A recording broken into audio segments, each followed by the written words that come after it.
And now sports with Chris Dewar from the Little Jess Chrysler Dodge Jeep and Ram Sports Desk. Well, his lone season spent tearing it up for John Wood basketball has paid the kind of dividends Jeremiah Tolton was looking for when he reversed course and pledged there. Earlier this evening, the former Quincy High School star and KHQA High School Player of the Year announced his Division I basketball commitment to Lindenwood University. And he brings quite the package of basketball assets to St. Charles starting next week. The talented wing helped lead the Blazers this season with 21.6 points per game, and he shot 41% from three-point range en route to conference freshman and Region 24 overall Player of the Year honors. He also grabbed better than 5 rebounds per game.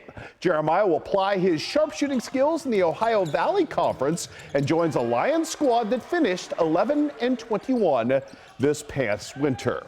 Well, for Steve Hawkins, the process of building a basketball culture at Quincy University has no off-season.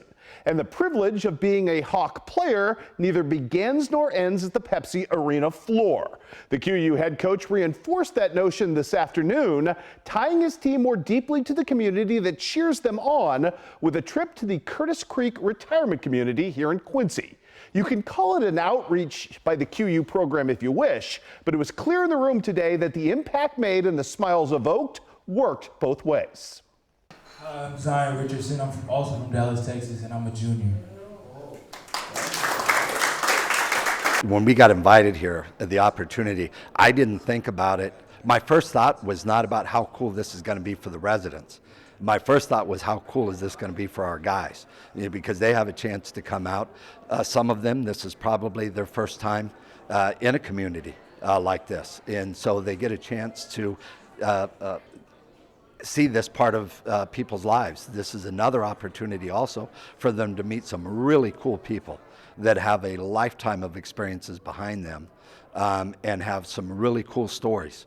And so I encouraged our guys before we got here to come out, get to know people, ask questions, ask if they've had sports in their background, ask if they played any sports, maybe just about their families, in general. And so selfishly, I thought this would be great for our guys, not just for the residents themselves. Neat story right there. Nice to see that. Let's do some Hannibal soccer and check out the freshmen coming into play, coming up right here from long distance. This is going to be Keegan Greening finding the back of the net against Kirksville to start a scoring barrage for Eric Hill's team. A bit later, the young lady who was pretty much the focus of that barrage, Abby Martin, just a sophomore, but man, look at this, running away from everyone, going a little left foot action to punch that home. Abby's not done. By the way, she wasn't done often in this game. 5 goals in total for Abby Martin tonight. Pretty darn good scoring night for that young lady. Again, just a sophomore. And how about Ashley Davis to cap off our scoring in the first half right here? She's going to come free, pound one home, and Hannibal is going to pull off the victory in this one. 7-0 was your final. Not a lot today out there on the local diamond. I can tell you, though, that up in the Dome in Peoria today, the Brown County Lady Hornets ended up improving to 2-2 on the season with a win over A-Town. Taryn Mormon leading the way in that one with 11 strikeouts and the win in the circle for her squad. We also had some softball closer to home today. Payson Seymour hosting Rushville Industry. Kind of chilly out there, but not chilly enough to freeze or thaw the Rushville Industry Bats. Top of the first, 2 on for Italy Ford right here. The ricochet ball hits both the pitcher and the shortstop, rolls into short left field, plates a run at that point. We're not done. Caitlin Vogler going to step to the plate and chop a single through that left side yet again.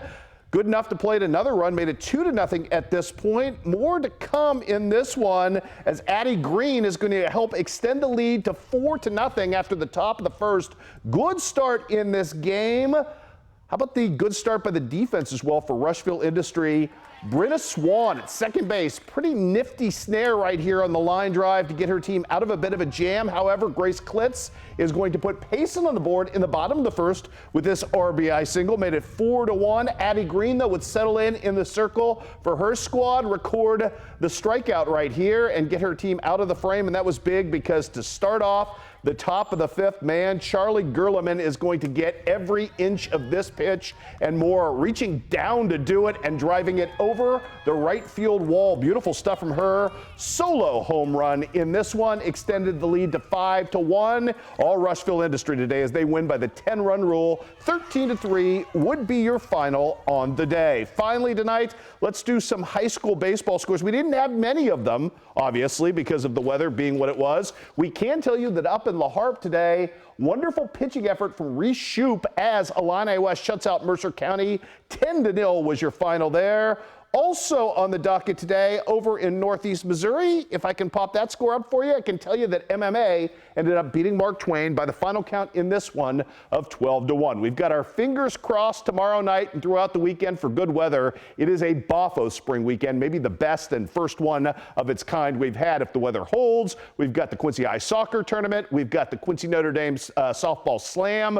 We've got a big baseball slam over in Macon. Quincy Notre Dame Macon should be plenty of fun coming up on Saturday. All kinds of goodies right here the next 2 days. Again, keep your fingers crossed for good weather, and we'll bring you all the highlights right here throughout the weekend. We will see you then, everybody.